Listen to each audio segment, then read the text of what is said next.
Guys big boss house నుండి Vishnupriya second eliminate అయిన contestant అయ్యారు. ఎందుకంటే ఈ వారం సాటర్డే రోజు ఎపిసోడ్ అంటే ఈ రోజు ఎపిసోడ్లో రోహిణి ఎలిమినేట్ అవుతుంది అండ్ సండే ఎపిసోడ్లో విష్ణుప్రియ సెకండ్ ఎలిమినేట్ అయ్యే కంటెస్టెంట్ అయితే అయ్యారు. సో ఇక చాలా మంది సెకండ్ ఎలిమినేట్ అయిన కంటెస్టెంట్ ప్రేరణ అనేసి తప్పుడు ఇన్ఫర్మేషన్ అయితే స్ప్రెడ్ చేస్తున్నారు. దానికి రీజన్ ఏంటి అంటే సో ఇక ఓటింగ్ ఆర్డర్లో మనకు విష్ణుప్రియ 4th పొజిషన్లో ఉంది, ప్రేరణ 5th పొజిషన్లో ఉంది, చివరి పొజిషన్లో రోహిణి అయితే ఉంది. సో ఓటింగ్ ఆర్డర్ ప్రకారం చూస్తే రోహిణి తర్వాత ఎలిమినేట్ అవ్వాల్సిన కంటెస్టెంట్ ప్రేరణనే ఎలిమినేట్ అవ్వాలి. బట్ ఇక్కడ బిగ్ బాస్ టీమ్ అయితే వాళ్ళ మధ్య అంటే ఎవరి మధ్య విష్ణుప్రియ అండ్ ప్రేరణ మధ్య ఓటింగ్ డిఫరెన్స్ అనేది చాలా తక్కువగా ఉండడం వల్ల ప్రేరణని సేవ్ చేసి టాప్ 5 అయితే పంపించారు.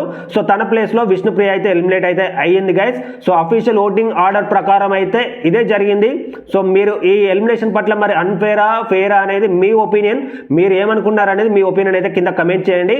ఓటింగ్ ఆర్డర్ ప్రకారం అయితే ఎలిమినేట్ అయితే జరగలేదు, జస్ట్ ఓటింగ్ డిఫరెన్స్ అనేది చాలా తక్కువగా ఉండడం వల్ల ప్రేరణని సేవ్ చేసి టాప్ 5 పంపించారు. తన ప్లేస్ లో విష్ణుప్రియని అయితే ఎలిమినేట్ అయితే చేశారు.